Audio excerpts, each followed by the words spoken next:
Hello, I'm Emily Parsons, Deputy Director and Curator for the American Revolution Institute of the Society of the Cincinnati, and I'm pleased to introduce our current exhibition, Revolutionary Beginnings, War and Remembrance in the First Year of America's Fight for Independence.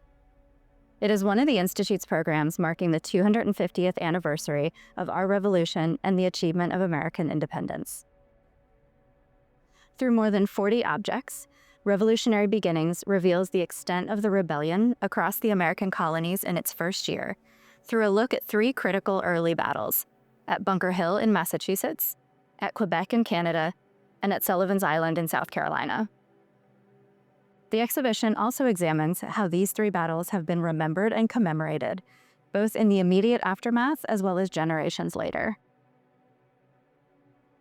Almost all of the objects in the show come from our collections, and we're grateful to the Historic Charleston Foundation and a private collection for lending their treasures to the exhibition. The American Revolutionary War began on April 19, 1775, when several years of tension between Great Britain and its American colonies erupted in the battles of Lexington and Concord in Massachusetts. Far from being a local rebellion in Boston, the outbreak of the Revolution inspired patriots across the colonies to seize military supplies, recruit soldiers, and even pass resolutions for independence. Over the first year of the war, Patriot, Loyalist, and British forces clashed in most of the 13 American colonies, as well as in Canada and the Caribbean. Three battles of the first year of the war were especially significant, strategically as well as for influencing public opinion. The Battle of Bunker Hill was the first major engagement of the Revolution. Fought on the Charlestown Heights just outside Boston on June 17, 1775, the battle resulted in nearly 1,500 casualties, including almost 100 royal officers, as three waves of redcoats attacked and finally captured the American redoubt at the top of the hill.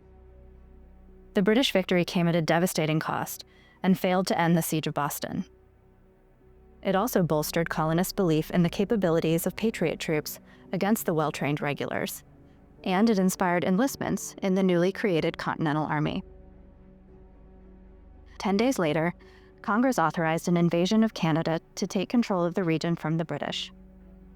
Following an unsuccessful siege of Quebec, the campaign culminated in an assault on the walled city on December 31, 1775. Fought in a blinding snowstorm, the ill-fated American attack on Quebec saw leading American officers killed and wounded, as well as 400 men captured. The failed campaign created considerable doubt around the idea of adding Canada as a 14th colony in the rebellion against Great Britain. The war moved south in early 1776. An unfinished fort on Sullivan's Island in Charleston Harbor in South Carolina was the focus of a British attack on June 28, 1776.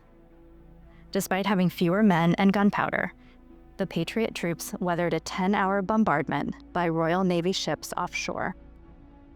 The unlikely American victory in the face of British aggression galvanized support for independence in the South. 4 days later, on July 2, 1776, Congress declared American independence from Great Britain, changing the nature of the Revolution and the course of American history. The American Revolution has remained part of our nation's popular memory, although which events are most discussed and best remembered has changed over the decades and across regions. In 1786, John Trumbull began his now famous series of history paintings of the Revolution with views of the battles of Bunker Hill and Quebec, depicting the deaths of two early American martyrs of the war, Joseph Warren and Richard Montgomery. Just after the Civil War, a more humble set of images of the Revolution was produced by Milton Bradley and Company. Designed for children, the toy was called the Historiscope and contains a scroll of hand-colored lithographs that someone could move back and forth using metal cranks at the top of the box, revealing scenes of the Revolution that the iconic game maker thought children should know, including Lexington and Concord, Bunker Hill, Quebec, and Sullivan's Island. Revolutionary Beginnings is now on display at Anderson House, the headquarters of the Society of the Cincinnati and its American Revolution Institute in Washington, D.C. until January 4th, 2026. Our museum is open Tuesday through Saturday from 10 a.m. to 4 p.m. and Sunday from noon to 4 p.m., when you can view this exhibition and also take a guided tour of our historic headquarters building, Anderson House. We hope to welcome you here soon to explore the first year of the American Revolutionary War through 3 of its most important battles.